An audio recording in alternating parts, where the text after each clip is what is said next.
All right. So Tim Franks, we got him coming in next. Yep. You want to make this interesting? I am down for making it interesting. I got a challenge for you. All right. You and I, whoever can insert the most words about blasting or rock drilling into the conversation, we're going to keep count of it. And whoever can insert the most words into this next episode with Tim Franks will win. Okay. I'll put, what are we betting?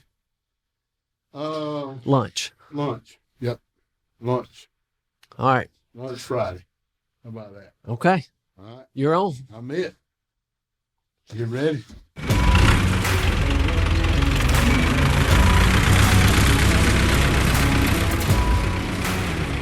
All right, the sound of that tractor means it's time for us to go to work. Welcome to the Give Us the Dirt podcast, powered by Hoopah Grading Company. My name is Brandon, this is Bam Bam, and we are your host.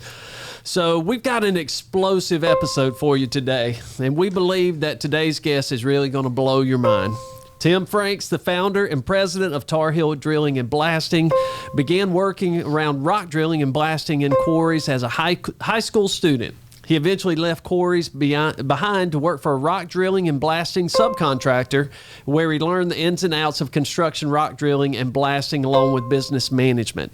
In 1988, he borrowed $3,000 from his mother-in-law to purchase a used rock drill and started Tarheel Drilling and Blasting. Over the last 35 years, Tarheel Drilling and Blasting has provided rock drilling and blasting services throughout the Carolinas, adding their rock crushing operations in 2021. Tim, welcome to Give Us the Dirt podcast. Thank you. Appreciate you having me. How many podcasts have you done this week already? This will be my first one this week. This week? My first one ever. Ever. Oh, yes. I'm so glad you came in. Thank you for trusting us to be able to tell your story. You've got a lot of fans here at Hoopah Grading, and a lot of people are excited to hear your story. Okay. Well, I appreciate you having me and appreciate everything that Hoopah Grading does for us. Matter of fact, great to work with. They sent us some questions that we're going to get to later that they wanted to ask since we had you in the hot seat. You might have to field a few questions from some of these guys. All right, I'll try my best. Tim, so tell me. So you've been at Tar Heels 35 years now. Almost 35 years. So how did? I want to back up before we're going to definitely talk about you borrowing $3,000 from your mother-in-law to start it. Take me before that. Did you grow up in the industry? Did you grow up in construction? What kind of led you down this path? My father had always done construction, and my uncles and his side of the family was always in the construction or drilling and blasting.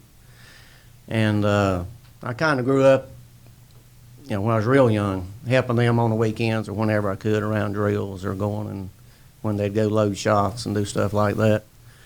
But other than that, I working at. Now, how old were you when you were loading shots? I was helping them. When I was like 15, 16 years old. What did loading a shot back then look like? It's back then. It's the same concept of as it is now. Just a lot more rules and regulations now than there was then. But same materials, same process, same. The products. Drill a hole and stick a piece of dynamite in there. Yeah, your dynamite, your fertilizer, whatever you're using. But the products have gotten better. A lot more products now. Back then it was a lot of electric caps we were using. Where now it's a lot of non-electric, which is a lot safer for storms coming up on you and stuff like that. So mainly what we use now is non-electric caps instead of electric. You got teenagers. Yes. Can you imagine sending your 15-year-old out there to load a shot? Buddy, there's absolutely no way I would send any of my kids out there to have anything remotely to do with anybody that would be in the vicinity of loading a shot. Yeah. There's no chance. I'd be scared to death, yes. Things have changed. Yes, they have. They have changed over the years. So you're working with your dad and you're doing this, and then, was that your mindset all along that you were going to do this for a living? I really enjoyed being around it, and just growing up, I liked doing it. And I had always wanted to have my own business, and if I had the right opportunity to do that. So, What would you have done if you weren't doing drilling and blasting? Was there anything else that you would have seen yourself doing? I really don't know, to be honest with you, because That's all that's you've just known. all I've ever known. That's all I've ever done. I'd probably be running a rock drill from somebody, working in a rock quarry or working for somebody else running a drill if I hadn't started my own business. That's great. So tell me about that day where you decided, all right, it's time. I need to do something on my own now. What'd that look like? Well, I was working for another subcontractor at the time, drilling and blasting subcontractor, and just decided I wanted to start my own business. So I borrowed $3,000 from my Marie Ward, my mother-in-law, and went out and had some business cards made up. Went out over to Charlotte Motor Speedway on the backside of it. They used to have auctions on the backside, and they had a drill back there for auction that weekend. So took some of that money. I went and bought that drill and took it back, sandblasted it, put some new hoses on it, painted it with some spray paint to make it look the best I could. And went out and tried to get my first job and just kind of took it from there. It went from there. What an awesome story. What an awesome. So why your mother-in-law? Why'd you go and ask your mother-in-law for it? Have you paid her back? Yes. Okay. Are you still paying her back? No. Okay. No, I paid her back. My wife and I, we had started the business, Uh-huh. and we borrowed the money from her, paid her back, and just went from there. What an incredible story. Dynamite story. Yeah, I started the business with Margaret Franks. That was my wife, and she's still a part of the company even now. But we just went from there. She ran the office. I did everything out in the field. Went and got jobs, and just almost 35 years later, it's what it is now. Tim, I love it. I absolutely love it. And what I love about it the most is you hear a lot of people in construction whose families have been in it a long time. You grow up in it, and you just know you're going to be in the business. But what I love about your story was you weren't handed anything when you weren't handed a business to go run. You weren't handed any money or equipment. I mean, you literally started out with a loan from your mother-in-law and one drill. Yep, one drill. I learned a long time ago, nobody's going to give you anything in life. If you want something, you have to go get it. Well, you were evidence of that. All, and I've always had the mindset that, I tell people today, I feel like with hard work and determination, you can have anything in life. You just have to be willing to keep your head up. And a lot of ups and downs, and you just have to keep your head up and keep going. So I imagine that first little bit, those first several years, that was a grind. It was a grind. It was a grind for several years. There's a lot of ups and downs. You think you're doing good, and then things go to tearing up, and spending money, and I mean, you know how it is. I mean, a lot of ups and downs in business. So tell me, what does Tarheel drilling and blasting look like today? Today, it's we run 12 to 15 drills today. We have our crushing operations. We run 2 crushing operations, and we employ roughly 20 people. That's incredible. Yeah, I mean, we just. Who helps you run it at this point? You have a team? At this point, I have Dave Guffey that helps me run the company. We have our own blasters. We do our own blasting now. Stephen Bruner runs my crushing division. And as you know, I guess about a little bit over a year ago, Steve Harrelson was with us. Steve was a huge part of the success of Tarheel drilling. Steve, he had a medical condition, had a stroke a little bit over a year ago, and since then he's had to retire. But Steve is, even today, we still look at him as part of the company, and he was a huge part of Tarheel drilling, and it being the success that it is today. One of the great qualities of a great leader is being able to identify people that fill out your team. surrounding yourself with the right people. And you've done an incredible job of that. Those men that you just mentioned right there have been instrumental in the success. But nobody taught you how to do that. That's what I love about your story. Nobody taught you how to run a business. Nobody taught you how to be a leader, how to build a team, how to develop a team. You learned all that over the last 35 years. I did. Nobody taught me any of that. I mean, I just kind of, my personality, I guess, and just learning. You know, you learn from your mistakes. You learn from your mistakes, and that's exactly what we're talking about with this series, Tim. I'm so glad you said that, because we're going at this a little bit differently. You hear people all the time. You can listen to podcast after podcast about people that say, do these things. If you want to be a great leader, take these steps. Here's the steps to being a great leader.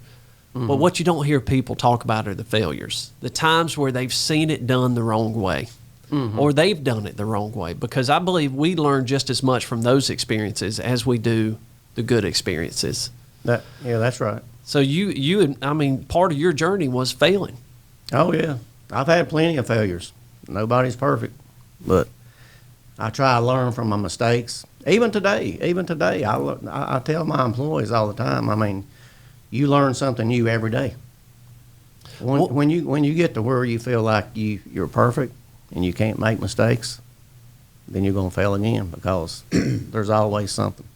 I'll tell you something that I've learned over the last couple of days. Failing forward. As long as you learn from it, as long as you build from it, you're not failing backward, you're failing forward. We have heard that 3 or 4 times over the last few days. Yep. Yeah, you have to learn from your mistakes and keep going forward. Absolutely. And try not to do it again. Yeah. It's not being afraid to fail, but you're going to fail. If you're going to start a business and you're going to take risk and you want to grow something, failing's part of that process, but just fail forward. Fail forward. I love that. I think that's a good one. Tim, do you have moments over the last 35 years where you look back and you say, you know what, I failed as a leader?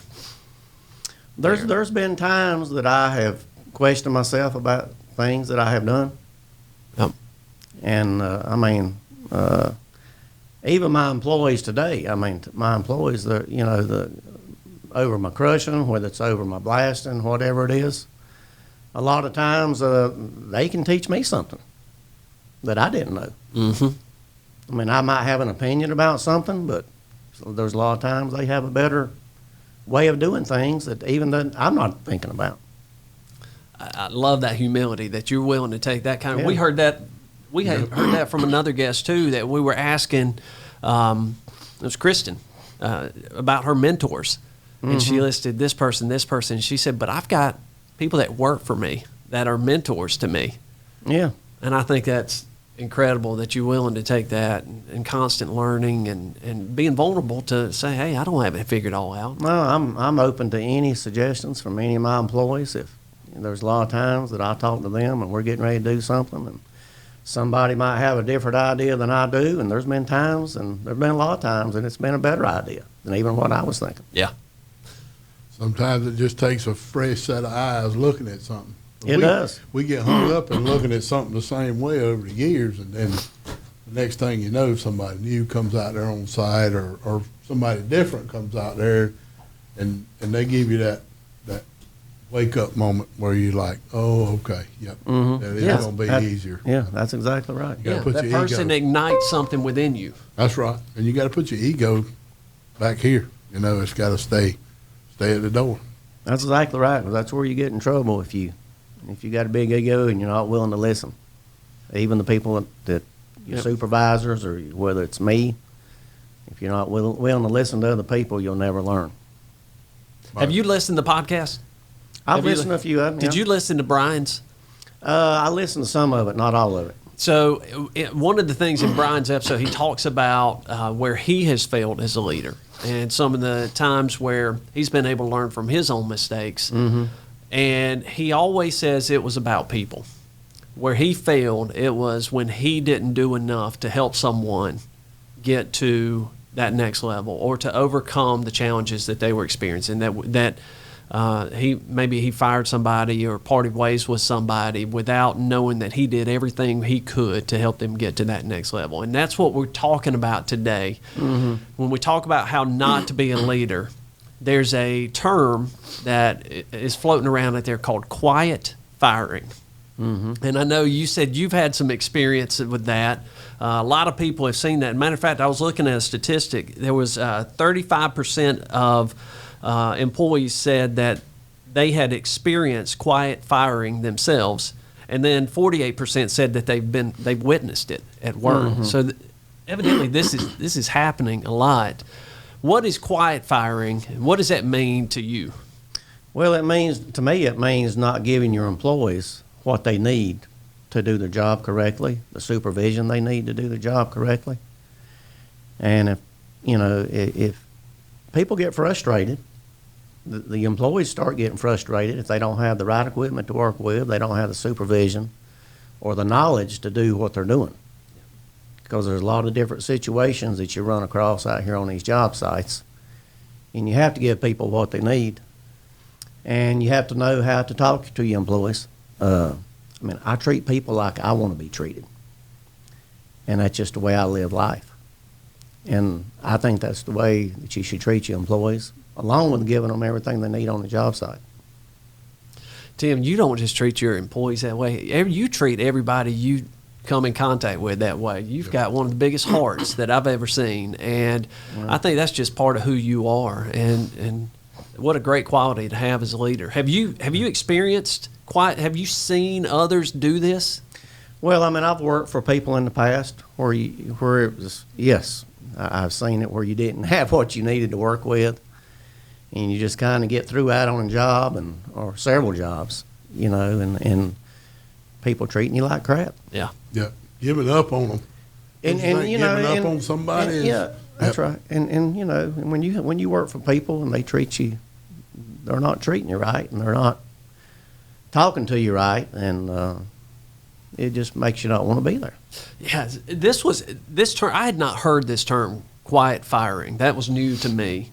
Obviously we've all seen people that treat their employees bad, but when I heard quiet firing, I thought it was more intentional, like trying to run somebody off, like slowly making life miserable for that person in hopes that they will leave. But that's not what this is talking about. It's talking about what you just described as you're not giving them the opportunity to succeed. And by doing that, you're forcing their hand.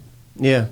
If you don't give people what they need to work with and the supervision, like I said, or the knowledge, the training, how to do their job, then what I've noticed is people get really frustrated, and it's just a snowball effect, and the next thing you know, somebody's quitting.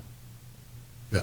Have you ever experienced quiet firing? Yes, I have. In several instances, I've experienced quiet firing. Without getting into specifics, it's just basically, if somebody issues a challenge of some sort, and you just give up, you just say, I'm not putting anything else into this one. We're done. And I think in a sense that's what it means to me more than anything. You fired them before they even got a shot to grab a hold of something and learn from it. And because you gave up on them. You gave up. You just gave up. And like you said, not giving them what they need. Not just equipment, but not mentoring them, not standing there with them and pushing with them. You got to push together towards the same goal, and that's what it means to me. It's just flat, just giving up on them. Yeah, if you're not on the job site and you're not keeping an eye on everything that's going on, and your employees are making mistakes, then you can't give them what they need because you don't know what they need. Right. Then you become that leader that's fussing at them because of what they got wrong, the mistakes that were made, them being behind schedule, over budget, but yet you've done nothing to help them overcome those challenges. You've done nothing at all to help them. Yeah. And I think if we, a lot of times we got to look in the mirror. When it gets to that stage right there, we got to look at ourselves and say, did I do what I was supposed to do for them? Or did I make it better for them? we always say, we get up in the morning and say, what we're going to do better today than we did yesterday. Well, this is something that we can do better, is, put more into it. Don't just give up on people. Now, people's got to grasp stuff. They got to want to grasp it, but. Well, and that's the flip side of this thing. And I didn't realize this. There's another term called quiet quitting. Yes. And quiet quitting is doing the bare minimum that you have to do. Yep. And so to your point, you got to do your part too. Otherwise, you become that person that is quietly quitting your job. Yeah, absolutely. That's exactly right. I'm sure you see that all the time too. You do. You do see it a lot. And you get out of it what you put into it, don't you? Yes. As an employee. Yeah. That's exactly right, though. Tim, you've seen this industry change a lot over the last 35 years. Mm-hmm. What makes you nervous about where the industry is going, and what gets you excited about it? Well, what gets me excited, I guess, is the technology. That you see. There's always something new coming out of it, and for us, we enjoy just doing new projects, and we do a lot of close shooting around a lot of buildings and things like that. But I don't know, as far as we just enjoy what we do. We just enjoy. You blow stuff up, Yeah, Tim. You blow stuff up. We enjoy coming every day to our job. Yeah, you get to blow stuff up. Yeah. That's got to be a blast. Think about Tim going into career day at school. You got, dads there that are, in their business suit and everything. Tim walks in there, gets in front of the classroom and says, I blow stuff up. Yeah. And you blow everybody's mind in the classroom just by saying those words. Well, we still do that even on the job site. Whether it be, I don't know, we have people all the time wanting to come out and pull the trigger on the shop, whether it be a developer or somebody's kid or something like that. Do you let somebody come out and we do that sometimes, yeah. Is it like Wile E. Coyote, TNT? No, it's not like that anymore. It's just a little cord that goes in a cap primer, goes into the device, and you just pretty much just flip the trigger and bang. Shoot it. Yeah. Yep. You don't really push the plunger anymore. That's not a thing. Yeah. Fuse ain't on there. He's not down there with a lighter lighting a fuse and turn around and running like we do fireworks. Yep, things have come a long way since those days. Tim, does a blast ever go wrong? Yes, they do. They do go wrong. Yeah. When a blaster tells you that he's never made any mistakes or he's never had a problem, that's the guy that's probably getting ready to kill you. Yeah, that's one of those where a mistake can be very costly.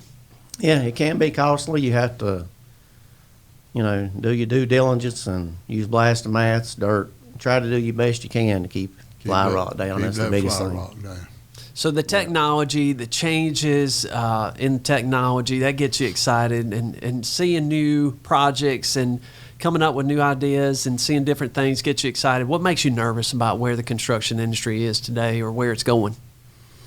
As far as what makes me nervous, I reckon is just, it's hard to find help right now. I get nervous about that. We're always looking for new help. So the newer generation, I kind of worry about that and things like that, probably more than anything. And other than that, the economy. You're always worried about the economy, how things going to go.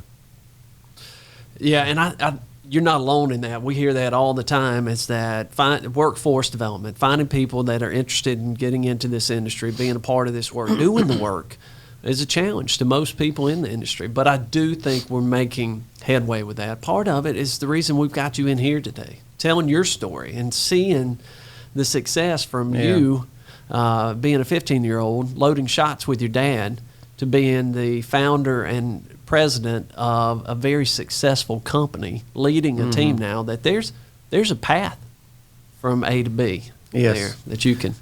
Well, as you know, the generation growing up now, a lot of people, or the kids, are like, it's computers and things like that, and there's nothing wrong with that. But it don't seem to be as many people You know, back when I grew up and was doing it, you know, there was a lot of people in construction. And a lot of people took construction jobs. And it's just not, don't seem to be as much as it was back then. Yeah. Yeah, it's getting, you know, well, I don't want to say it's getting harder. We're just having to be more creative. We're having to get outside of our comfort zone and think about how do we showcase the things about the business that we love. We haven't done a good job telling our own story. And there is a lot of things. There are a lot of things to be excited about with construction, with the technology, with, you know, engaging that next generation. I think the needle's beginning to move. What do you think? I think so. I think it's all about, you know, what you put into them. You know, what you put into them. What are you willing to do to train them? What are you willing to do to nurture them in the workplace? You know, and you know, a lot of people's like, well, you know, I'm not into nurturing. I'm not going to babysit. Well, that's not what we're talking about here. We're talking about putting time and effort into building somebody where they need to be. And you know, a lot of times we get hung up with supervisors, and you learn from bad supervisors. You learn basically how not to be, because you know I've dealt with that before, and I've seen you know, people pit different shifts against one another by creating competition and stuff like that, and not work towards the same goal. But the bottom line is this group that we're pulling in now, this younger generation needs nurturing. They need to be, you know, taught. They do, because and it goes back to what you run into is what you just said. If somebody's not happy with their job and you're not training them properly, then they become unhappy, and they're kind of trying to. It gets to the point to where they're trying to divide the company up. Yep. You know, they're wanting everybody on their side and pitting this group against this group, and you just can't let that happen. You have to give them the proper training and the tools and the supervision. And if you don't, it turns in exactly what you just said. Right. So we've talked about how not to be a good leader. It's safe to say that the practice of quiet firing is a good way to be a bad leader, right? That's have you experienced other things in leadership? This leadership thing is trending now. We talk about it. I don't know what it is, but you hear about leadership all the time from people in our industry. And I think what's happening is people are realizing that the way that we used to do things and the way that we used to run our businesses and lead our teams doesn't work today. You can't get by with the same tactics and the same way of doing things that we did for so many years. And people are starting to say, all right, why can't I get people right now? Why can't I keep people right now? Why is my business struggling right now? Why are my people fighting? And so it all points back to leadership, right? The success of that team is dependent on the leadership. Where else have you seen leadership fail over the last 35 years? Where do you see people screw up this leadership thing? Mainly, it goes back to what I was saying before, really. I mean, where I see it fail a lot is just people not giving people what they need. I mean, even your supervisors that you've got looking after, you have to make sure that they are treating their guys the way they need to be treated and giving them what they need. Because you could have a problem there, not really the employees. Yep. I've been on jobs before, and I've had problems before, and I think I've got a problem with my employee, but it really could be a supervisor not talking to them right. I mean, or not treating them like they should be treated.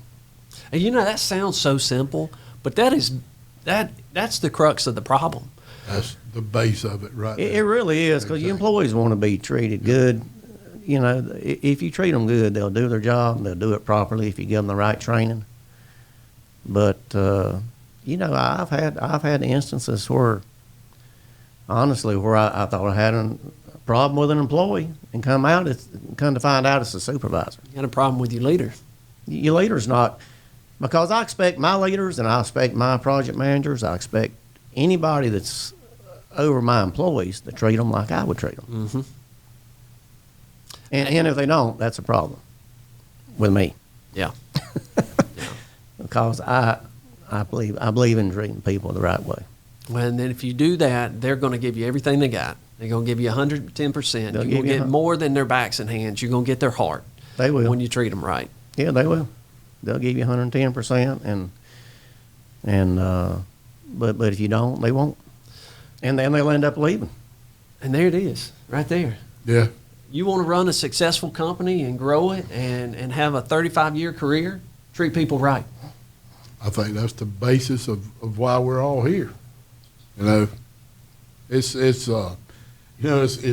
easy to say, but you know, I remember whenever I first entered the workforce, different generation, different time, different boss. You know, different.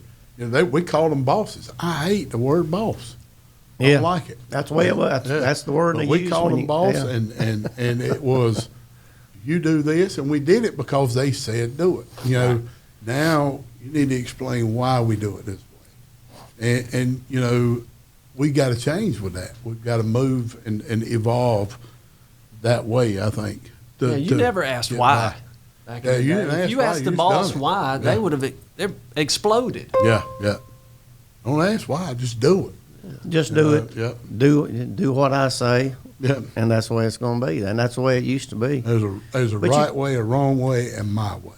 That's the way it was. And back then, yeah, is mostly my way back then. But you didn't challenge it. No, because if you did, you lost your job. Yeah. Or you was going to quit, one or the other. And you toted a cussing around before you lost your job. Well, sometimes it might not even be a cussing. It might be worse than that. Yeah. But that's the way we had back short in the day. fuses back in the day, didn't we? Yes, we did. Yes, Things have changed a lot though since then. You can't treat people like that. No.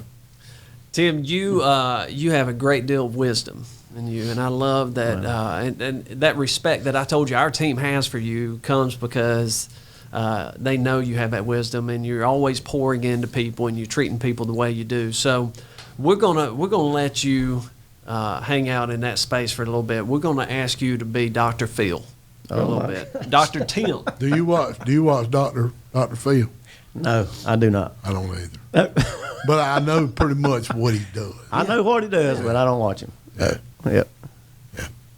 Yep. So we've got some questions. You got questions from some people out in the field that wanted to. Yeah, this game is actually called I'm Going to Be Franks with You. I'm going to See what we There you did go. there? I'm gonna be franks with you right now. It would blow your mind with that one. okay, go ahead. Our research team, boy, they own it. Ain't we? Y'all do a lot of research. So there's no telling what you have on that list right there. All right, so Tim, I'm struggling with a teammate. Wait, you got to pull the question out of the hat. Oh, okay. Wait a minute.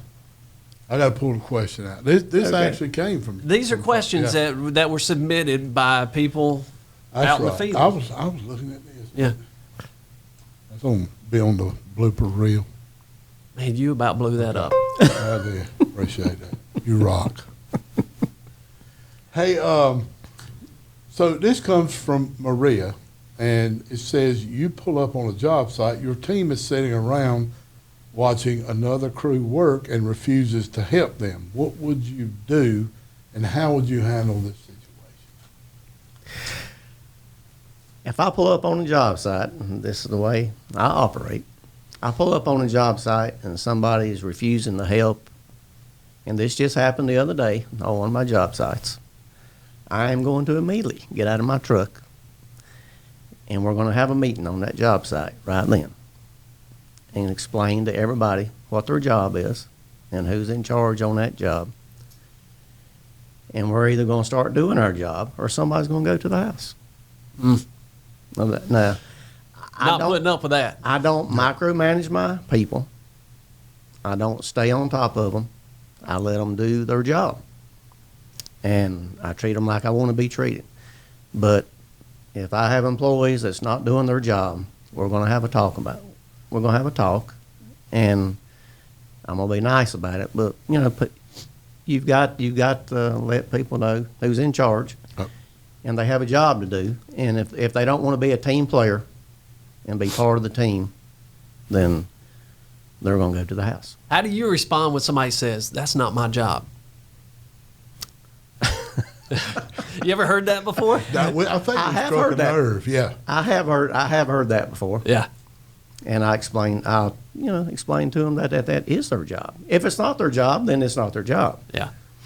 But everybody that works for me, and I'm sure any company, they know what their job is. Yeah. And and that's part of the training we give them. They know if they're not doing this, like when if we're drilling, we have when we're drilling and blasting, the guys are drilling when we load it. If we've got a big shot to load, the drillers, when they're done drilling, they know that their job is to help stem holes, carry dynamite, whatever. That's why we have them approved with the ATF, so they can handle the dynamite and stuff, and help out with the powder crew, the guys doing the blasting.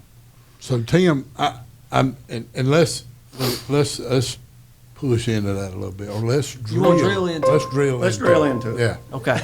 All right. So there, in a lot of ways, your job, what you do, what you are. I don't feel like this is your job. I feel like this is what you are.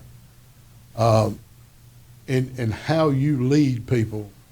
I think probably what y'all do together, and I'm gonna land the plane here in a minute. You got to have a lot of things to make something go boom, right? You got to have a lot. You got to make stuff blow up, but you got to have a lot of things also in leadership to bring people where they need to be brought to. Yes, I think that's There's a lot of comparison there.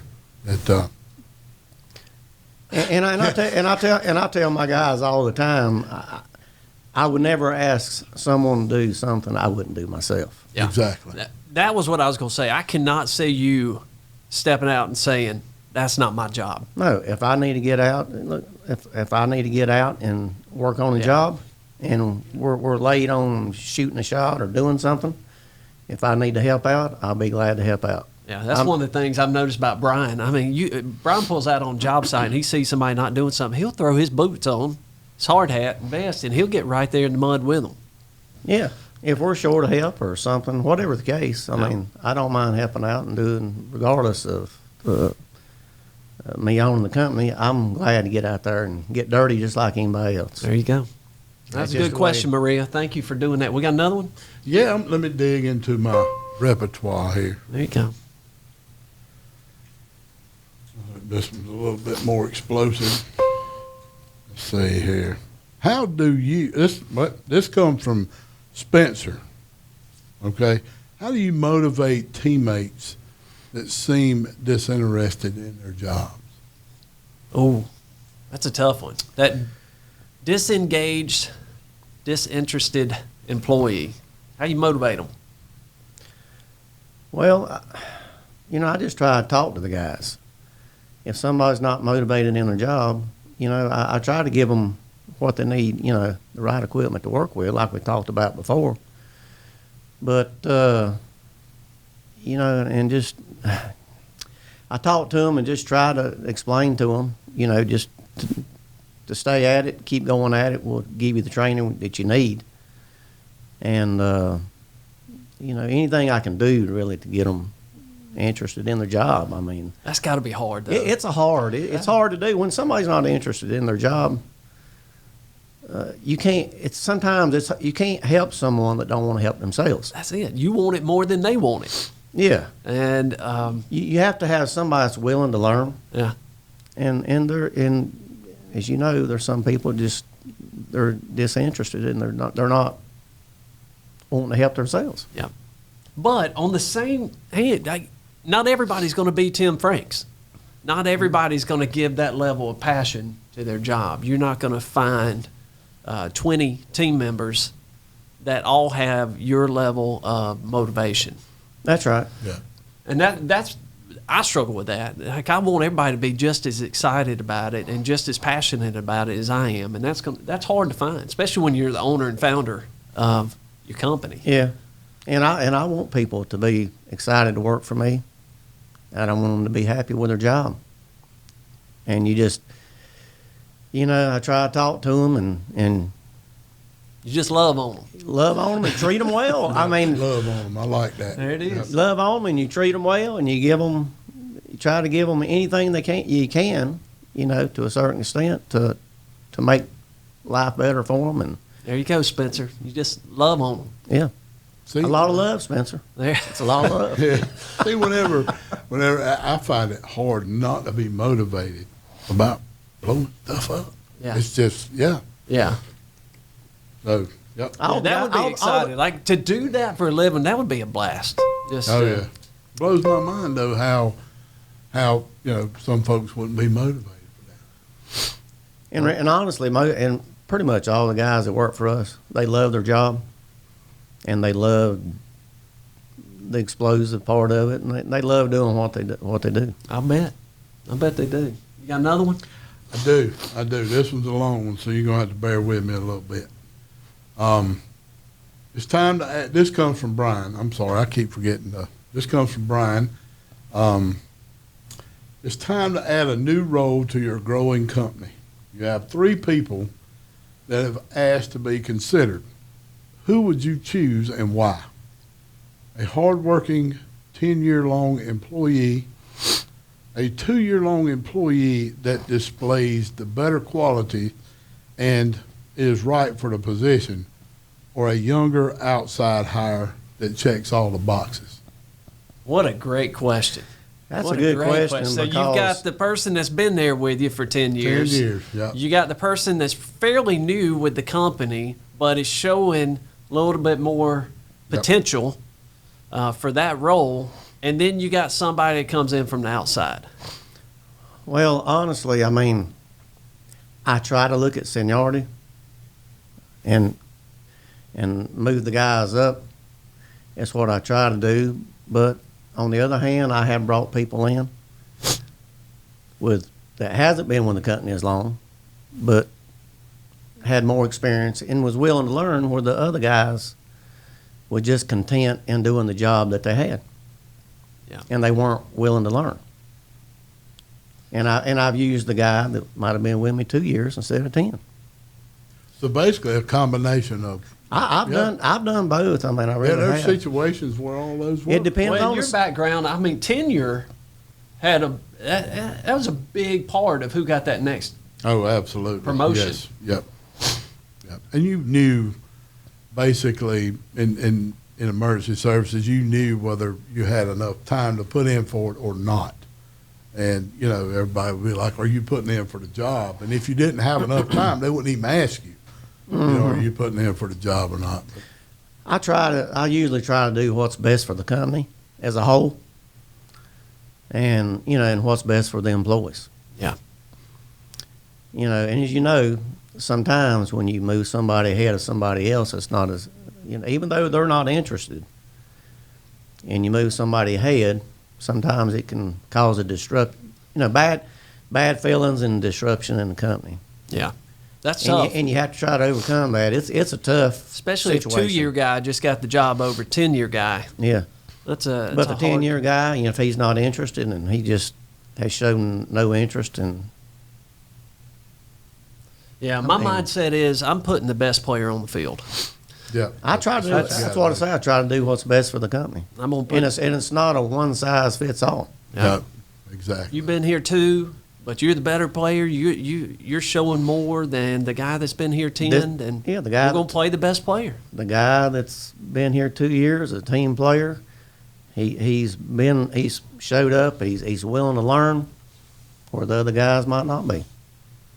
And I do what's best for the company. And I got to drill into that too.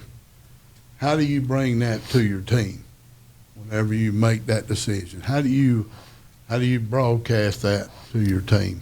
I usually have a meeting with my guys and explain to them what we're doing, the changes that we're doing, the changes we're making, Okay. and usually try to take any questions that anybody has, any concerns, and try to address it up front right then. Yeah. To solve problems down the road out in the field. That's good. That's good Because get if you the do- what and the why. Right Yeah, there. yeah, because if you just throw somebody out there, and none of the other guys knows what's going on, and all of a sudden this guy's got a promotion and he's telling us what to do now, that can go backwards quick. Oh yeah. Then you're trying to unwind it, and then you got a potential problem. Got a bird nest. You sparked something. Yep. I mean, we used to do our own blasting, and then we subbed a lot of the blasting out. Now we're back to doing our own blasting again, and we're actually having to have a meeting here pretty soon. I'm gonna have a company meeting so that everybody understands that these, my blasters. Rule number 1 in blasting is the blaster is always in charge. And these guys have to listen to what these guys say, because if they don't, something could go bad quick. Yeah.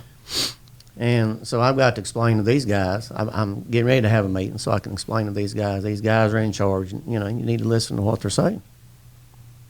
And anytime you're on a shot, no matter how much seniority you have over them, you need to do what these guys say. Yeah. Yeah, that's a life or death situation there. But I try to address it up front and to solve problems in the field going down the road. We had this question actually just came in. This came from Brock. Okay. You know Brock? I've heard that name before. Yeah, so Brock, what's his Brock's question, and he wants you to be frank with him. He says, when awarded a project by Hoopah Grading Company and you discover there's not enough money to cover the rock, but the PM is trying to stay within his budget, how do you handle that? I usually just go back to Brock and tell him I need more money. Yeah. Sorry Brock, about your luck. I'm sorry, Brock. I didn't take this job. You took the job. There you go. Brock, sorry about your luck. Yeah. No, I usually try to work with you guys. I try to work with Brock any way I can. Well, thank you for working with Brock. Anytime Brock or Paul Mekas, any of the guys are in a bind on the job, we try to work with you any way we can to try to keep you within budget. Yeah. No, you do a great job, and I'm trying to do that with Brock on a job right now, actually. So are you? Oh, so this is not hypothetical. This is real life, right? This is real life stuff right now. Well, thank you for putting up with Brock. Thank you for all that you do for our team, Tim. You've got a great story, and you should be very proud of the success you've had. I know your team enjoys your leadership. I've had a blast. Yeah, I have too. I've had a real good time. My mind is blown at how you got started on everything. Well, borrowing the money from his mother-in-law. Wow. Yeah. Well, I just like to say I can't thank Hoopah Grading enough for everything y'all do for us. I appreciate everything you do. Brock McDonald does, Paul Mekas, Grayson Glover, Brian McManus, everybody, all of the employees. Because if it wasn't for all of y'all, we wouldn't be the company we are today. Y'all been a big success to us. Well, Tim, thank you for saying that. And that's one of the best companies we've ever worked for, hands down. Probably the best company. I think the feeling's mutual there, don't you? Yeah, and I just want everybody to know we did not pay Tim to say that on this podcast right here. So. No, you didn't say it, but I tell you all the time. Yeah, and thank you. And I'm telling you the truth. We appreciate everything that you do for us. Well, Tim, you rock. We really appreciate you, and appreciate you trusting us enough to come on the podcast and tell your story. Well, thank you. Appreciate you having me. Now you can no longer say you've never done a podcast. My first podcast. Things change from here, man. You won't be able to walk around without people recognizing you. I don't know if I'm going to be able to let Brock McDonald hang out with me anymore. I wouldn't. We were planning on going on a trip here pretty soon, but we may have to leave him behind because I don't know if he's high enough to stay up with us anymore. What you gonna after do? This podcast? What you going to do about all that paparazzi and stuff trying to get your picture when you go get in your car and all that? What you gonna do? I don't know what I'm going to do. I'm going to have to be escorted to the car, and y'all keep them away from me. Yeah. This story is definitely going to blow up. So, Tim, thank you so much for being with us. It was a pleasure to have you. Thank you. I appreciate it. Appreciate you, Rusty. Thank you, buddy. Brandon, thank you so much. All right.